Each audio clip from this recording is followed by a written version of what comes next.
It took me a while to understand that that's how they see me, but actually I don't see myself as an inspiration. I'm just living my life as best as I can.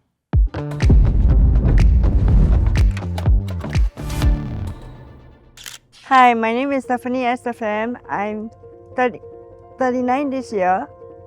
I'm a poet, writer, public speaker, theatre maker, daughter, sister, friend, and art lover.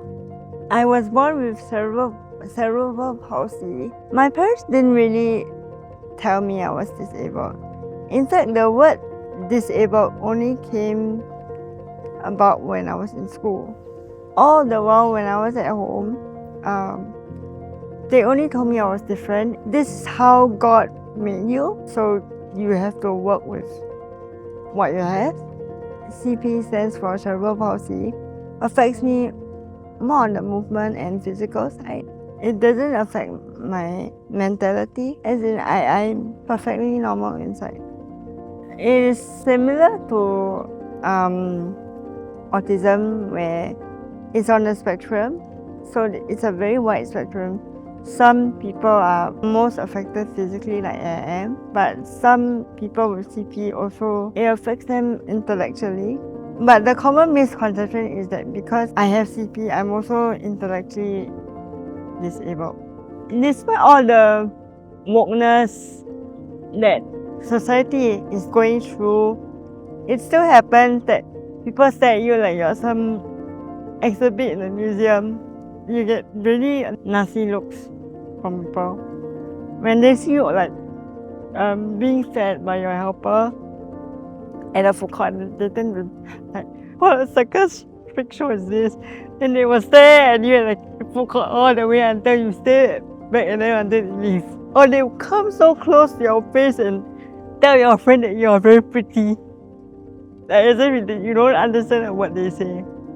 It's very scary sometimes. Secondary school, I would say it was challenging because in the first place, you have to take into consideration everyone was young, and when you're young, you say stupid things or you behave in ways that you wish you didn't. So for me, one of the hardest things was being fully accepted for my disability. People will ask you weird questions like, how are you going to make up your boyfriend?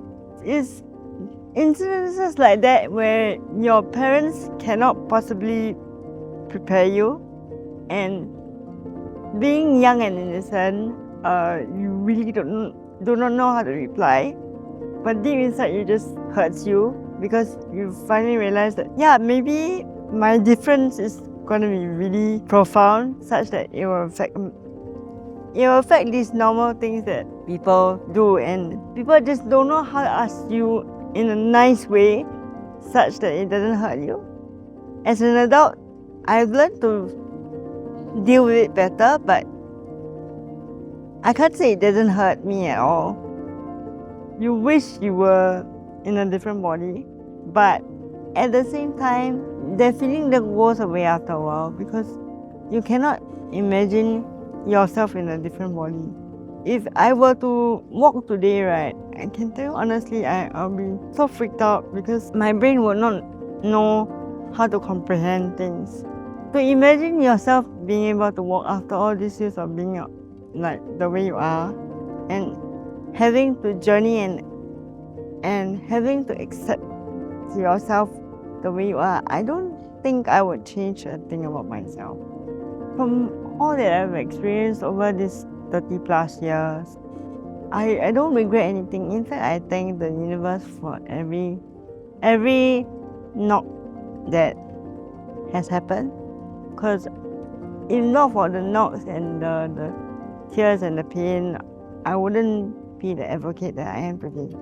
I'm a very introverted person. I would love to just sit in the dark and be on my phone and play my games and write. As with most things in my life, writing happened by accident. I started being an avid reader first, so I unknowingly transited into writing poetry. One of my first poems was written also because of an accident. Basically because I was bored of doing homework and I got so deviated. I just started typing on a blank document. Then I showed it to my late dad. And I was like, Daddy, what do you think of this? Then he was like, hey, you actually wrote that. It's actually quite nice. And I guess things fell into place, as usual by accident. It wasn't a smooth journey when I was trying to publish my collection because it went through several attempts before it actually got published. It took me 18 years in total to compile the whole collection. If you ask me what is Shades to me, Shades is more than just my poetry collection. It is actually a diary of my youth, not just the teenage years but early adulthood as well. In a way, it's in memory of my dad, because shortly before he passed away, he said this sentence to me: all you need to do is publish one book and it will set you for life. One of the things I used to do was, every time I spoke at Toastmasters, right, which is a public speaking platform, I would get my friends to video me. So I happened to put one of my contest speeches on my YouTube channel, and that's where I got talent spotted by someone. I went for an interview. There were at least 1 or 2 rounds of audition. I had to write my own monologue. I had to perform it, and it was very nerve-wracking. After getting through the audition, I had to work with this playwright from the UK. Her name is Katie O'Reilly, and it was a production called And Suddenly I Disappear. It was the first Singapore-UK disabled artist collaboration. I think I proved everyone wrong. The cathartic experience happened in front of whole crowds, but I will never give that up for the world. It was after the actual production, we had another mini showcase where we had to write another monologue. But apparently my writing wasn't good enough. I had several meltdowns. Even my mom was like, if you can't do this, please stop. I cannot see you this way, And my mom and I, we don't often see eye to eye, but to have your mom tell you that to your face, like, I cannot see you like this. So having to watch her see me break down to the level I did, it was like, okay, enough. I don't know whether I'll be strong enough for this industry. In fact, I still question myself in this industry till today. It's a lot to deal with. I'm sorry.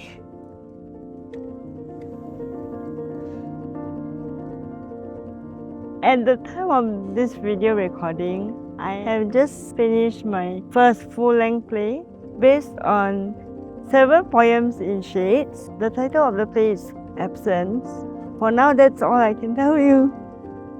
Despite the busyness of scheduling and stuff, I really love what I'm doing, and I hope to have more work come my way in the future.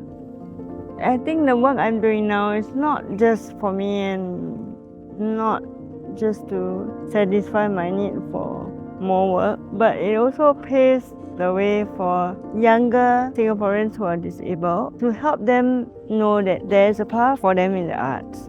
You just have to keep searching, and hopefully you'll find the right spot that clicks with you. I won't deny that there's a lot of work we still have to do for the disabled community, but I'm really happy that I'm a part of it, because if not me, then who else? My message for future or the younger generation of disabled people: don't always expect people to understand that you're disabled, and life isn't going to be fair, so you have to make things fair for yourself, and complaining isn't going to get you anywhere. Just do the best you can.